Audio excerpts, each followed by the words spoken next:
Tahap prainteraksi. Cek catatan medis. Kaji nama pasien. Diagnosa. Rencana tindakan yang akan dilakukan.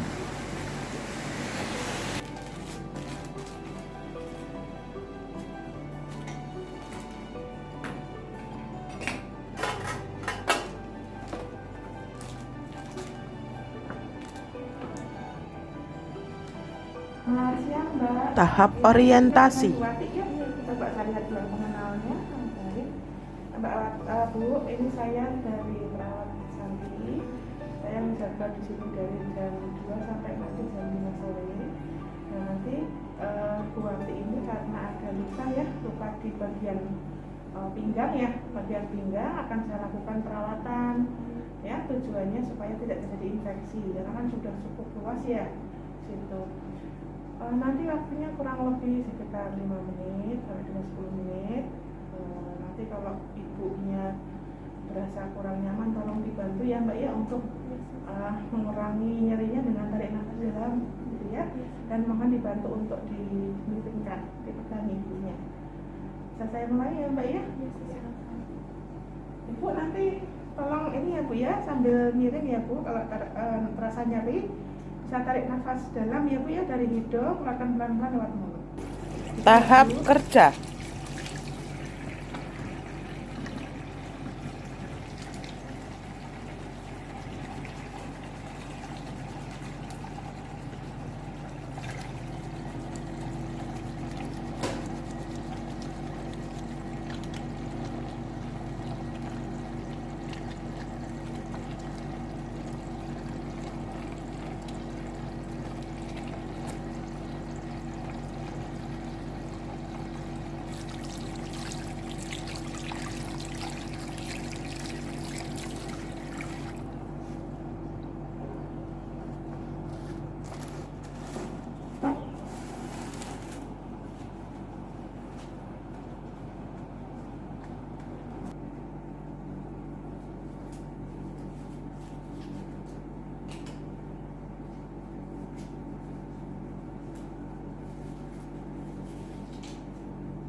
Nah, tolong dibantu Mbak, dimiringin. Permisi ya Bu ya.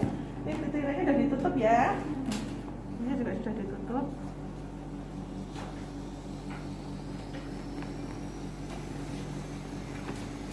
Nah, miringannya supaya enak ke arah sana Mbak. Oh, ke sana. Ya.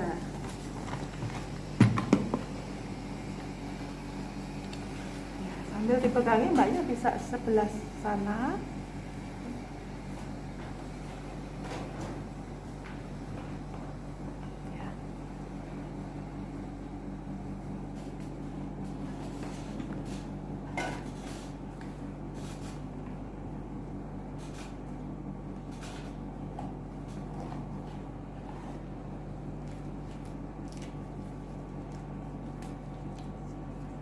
Ibunya sering mengeluh nyeri tidak?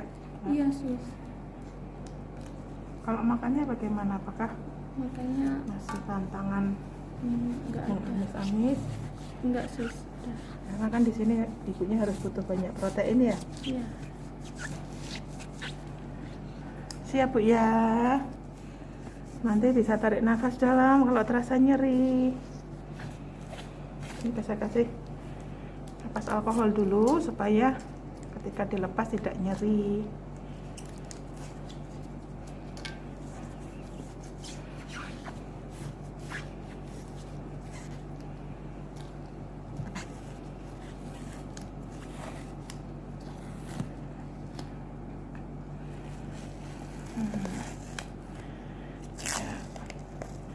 Kondisi lukanya seperti Mbak lihat sendiri ya. Ini masih ada nanahnya yang warna putih-putih itu ya. Oh iya. Jadi harus dibersihkan.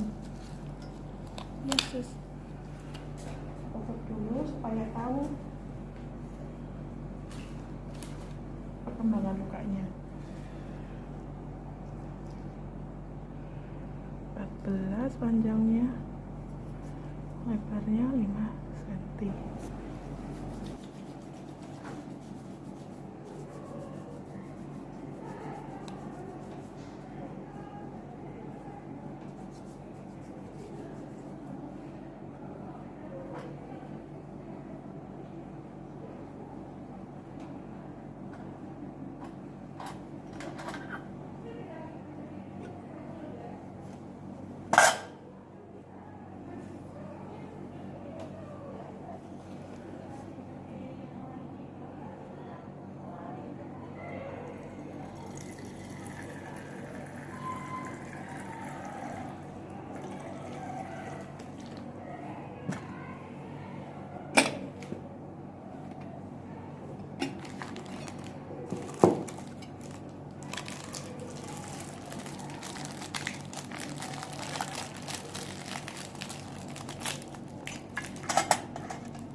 dirawat ya Bu ya. Permisi, nanti kalau ada berasa nyeri.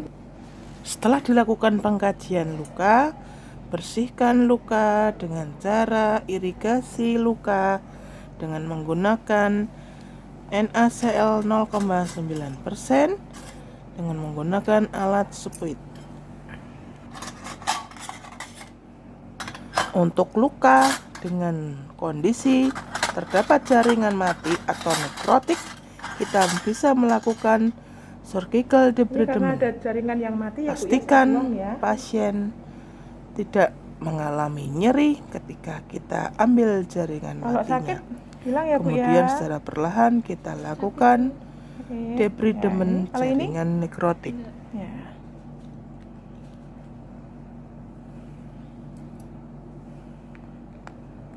Ini sakit ya Bu? Enggak sus. Lakukan debridement Warna putih sama sampai kuning. dengan warna Yang mati ya, Bu, jaringan ya. kembali merah. Debridement untuk kondisi luka dengan warna dasar kuning atau slav Sakit nggak nih Bu? atau dengan warna dasar luka berwarna hitam.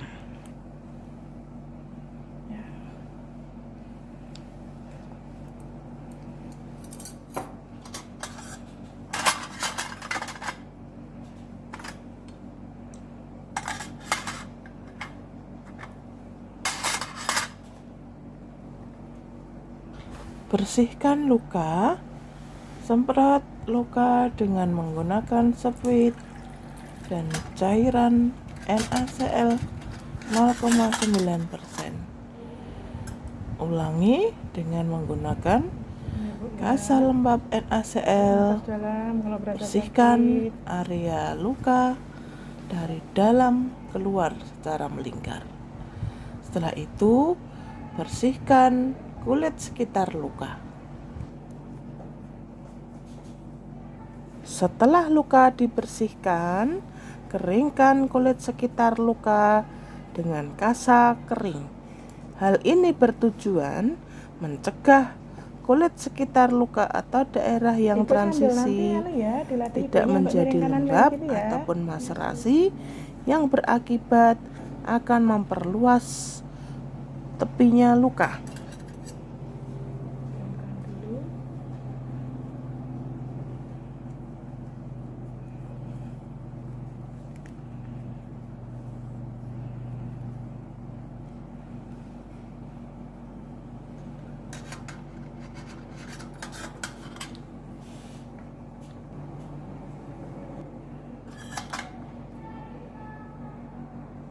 Jika di ruangan hanya ada konvensional dressing atau hanya terdapat kasa dan NaCl, kita lakukan pengompresan luka dengan menggunakan kasa lembab NaCl 0,9%, ditutup luka dengan menggunakan kasa lembab dan dilapisi dengan kasa kering.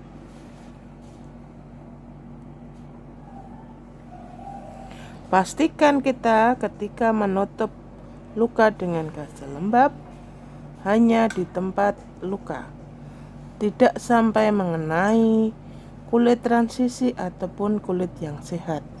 Hal ini untuk mencegah kulit transisi menjadi maserasi.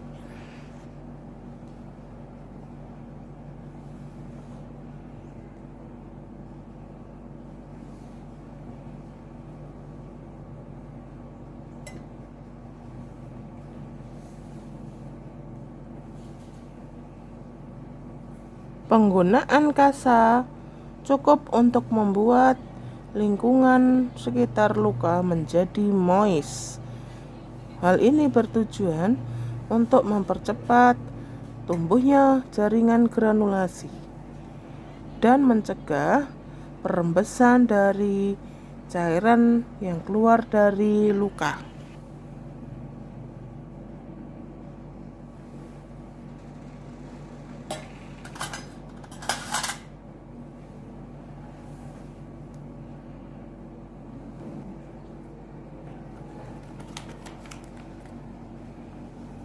Untuk secondary dressing, kita tutup menggunakan hipafik. Hal ini bertujuan untuk mencegah penguapan berlebihan akibat suhu lingkungan. Kita tutup dengan menggunakan Hipavik dan pastikan Hipavik menempel pada kulit yang sehat, tidak pada kulit yang transisi dan rapuh. Ini bertujuan untuk menjaga supaya kulit transisi tidak ikut terkelupas ketika plasternya dilepas.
Jika di ruangan terdapat modern dressing, kita bisa menggunakan hidrokoloid.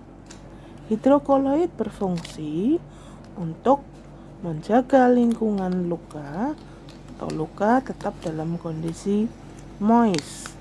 Hidrokoloid juga bisa bersifat absorben atau menyerap ketika ada cairan luka yang keluar dari luka tersebut.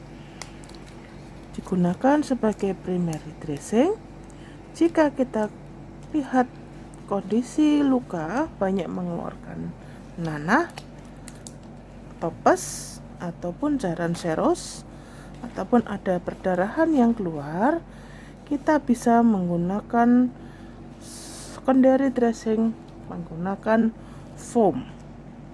Untuk ulkus decubitus dengan derajat 3 dan 4 yang tidak bisa dilakukan debridement bisa diaplikasikan menggunakan hydrogel.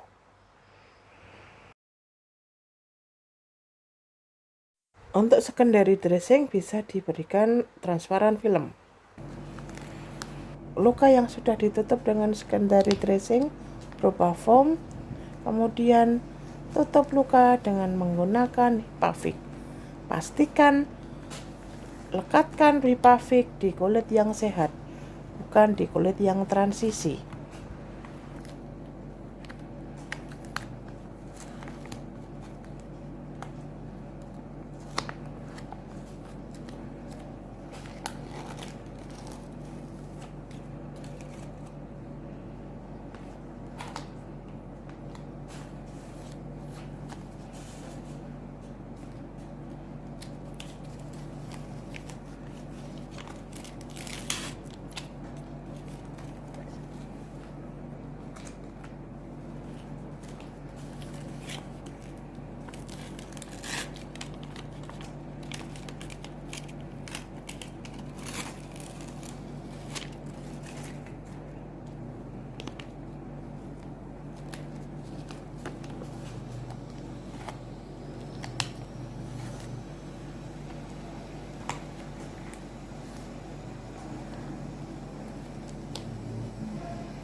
Setelah selesai, rapikan kembali alat dan pasien. Posisikan pasien seperti semula.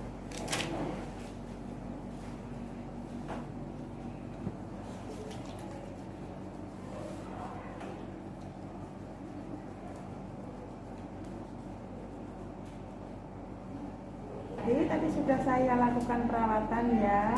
Tadi lukanya kondisinya masih basah, masih ada beberapa luka yang garingan mati, sehingga tadi saya harus bersihkan dulu ya. Tadi mungkin merasa kurang nyaman. Kalau ibu merasakan bahwa nyeri sekali, bisa nanti disampaikan, akan saya kasihkan obat untuk pereda nyerinya ya bu ya. Nah karena kondisinya ibu masih lukanya basah, sudah jaringan mati, nanti ibu makannya tolong diperhatikan, makanan yang sudah disediakan dihabiskan, terutama ada ekstrak putih telur ya bu ya. Bagus sekali. Kalau ibu pesen telur, boleh nanti dibelikan ikan ya mbak ya, ikan gabus di pasar. Nah itu juga bagus untuk pertumbuhan jaringan ya. Nah ibu nanti juga harus rajin untuk miring kanan miring kiri, supaya bagian lukanya nggak semakin meluas ya. Terus nanti tolong ya mbak ya, setiap kali basah bajunya jadi ganti ya, dan bantu untuk miring kanan miring kiri tiap 2 jam sekali ya. Itu ya bu ya. Nanti saya kembali lagi untuk memberikan terapi untuk suntikan ya bu. Ibu dapat antibiotik sama untuk pereda nyeri. Itu ya mbak ya. Ya terima kasih ya, sama-sama. Istirahat. Segmentasi. Catat data subjektif meliputi respon pasien. Data objektif meliputi kondisi luka, luasnya luka, warna dasar luka, cairan yang keluar dari luka, topikal terapi yang kita gunakan, dan data objektif respon pasien, tanda tangan dan nama perawat.